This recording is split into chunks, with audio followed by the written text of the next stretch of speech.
Did you hear it move?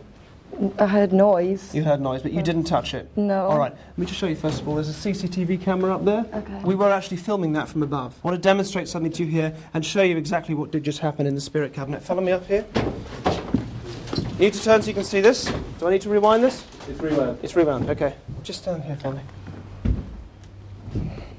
It's a medium state that they... Okay, now first of all, that is you, yes? Spirits. Yes. Not an actress we've got dressed in the same clothes. That is you, yes? No, that's me.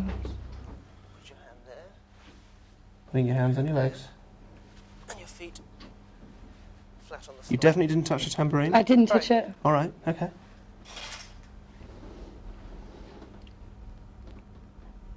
I didn't do that. I didn't do that. That's you, yes? Yeah. I want you to remain. Did you pick it up and throw it out? No.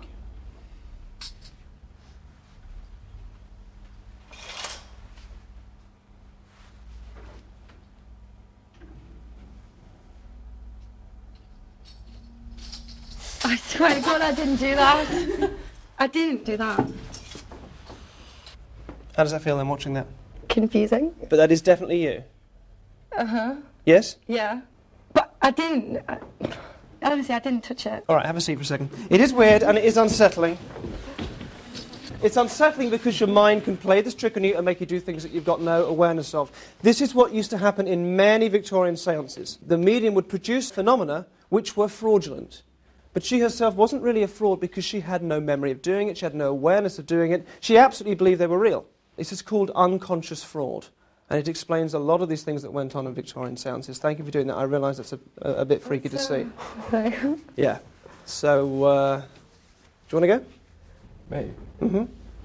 Yeah, okay. Okay. How'd you go? Cool. Excuse me. Thank you. Take a seat just there for me. Okay. In the spirit cabinet. So first of all, we're going to rule out the possibility of any trickery. I'm going to ask you to keep your eyes open. Right? You'll be able to see everything. And I'm also going to rule out the possibility of unconscious fraud by restraining you in the chair. Okay. Okay? Yeah.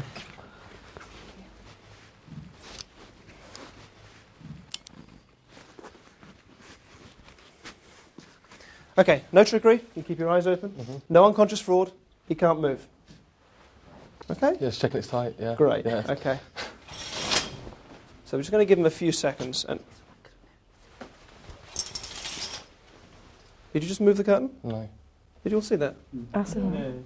Well, you can't because you can't move your hands and you I can't kick that I high. can't reach all right. it at all. Okay.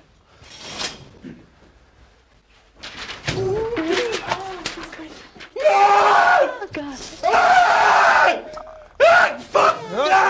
Okay, hang on. You've broken it. What happened? I don't know. I just needed to get out. I don't feel right. That's really weird. Talk me through it.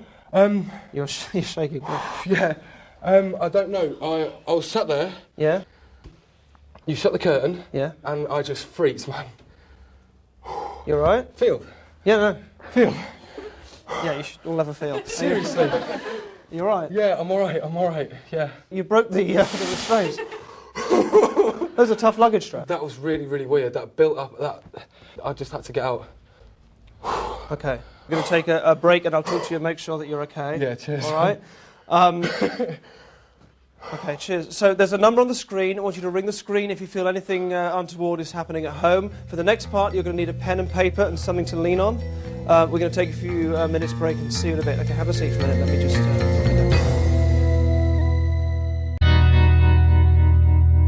So welcome back to Elton Hall, where we're going to continue with the séance. So I'm going to begin by sending one of you to Corridor G, where 10 of the 12 students lived who lost their lives in the suicide pact. And I'm going to get one of you to go and sit alone in one of those rooms in that corridor for the main part of tonight's experiment to report if anything happens from there. Okay, let me show you the rooms. We've got a CCTV camera in all of them. There's also a chair in each of them and a whiteboard and a pen, which are going to be important later on. So whoever goes into that room will be able to see and keep track of, and I'd like that to be you, Sally, if that's okay. All right, great. Come with me. Excellent. They'll give you instructions on how to get there, all right? Fine, yeah. Okay, so if you go through there, they'll do that for you now. Cheers. Thanks a lot. They're just around the corner. So Sally is essentially going to go and sit in the dark for a bit on her own with a whole set of expectations in her head, and I'm interested to see how that affects her state, whether she starts to imagine a presence or whatever in the room that she's in.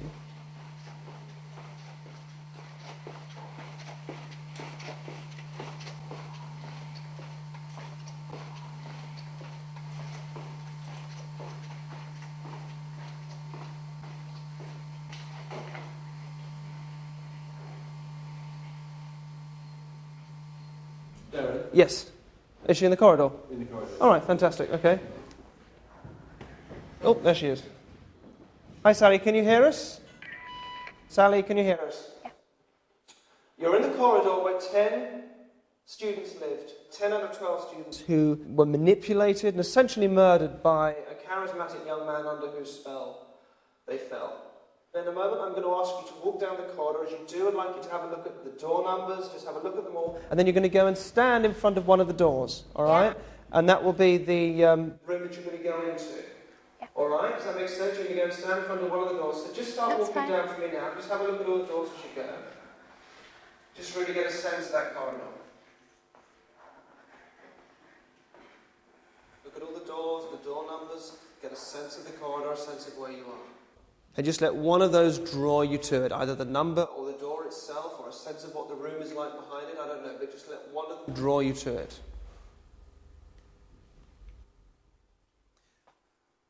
Okay? Okay, yeah.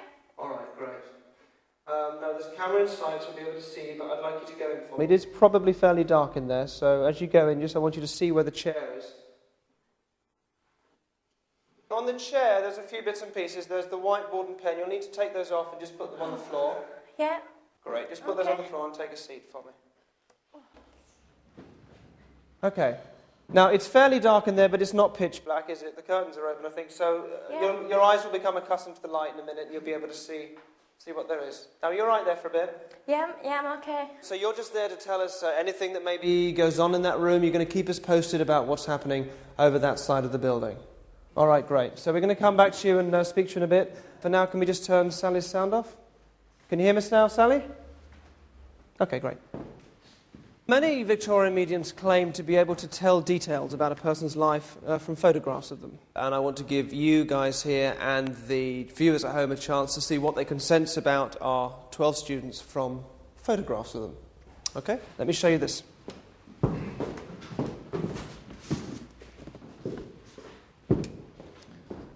So I want you just to get a sense of what these people might have been like.